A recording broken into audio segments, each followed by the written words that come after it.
The House Quad Committee that investigated the extrajudicial killings and the illegal operations of the Pogos in the time of the former president will be revived and reconstituted when the 20th Congress opens session on SONA Day.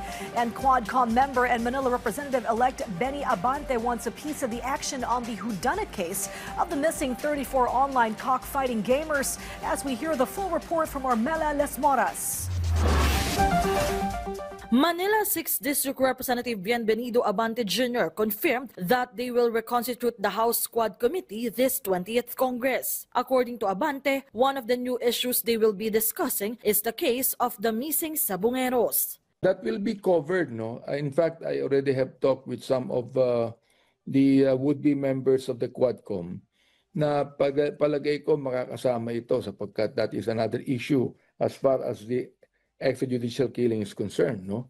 The fact that more than 100 sabongeros, whether it be they cheated or not, but they were not given due process, ay bigla nilang pinatay at nawala. So palagay ko, Congress has to tackle on that also.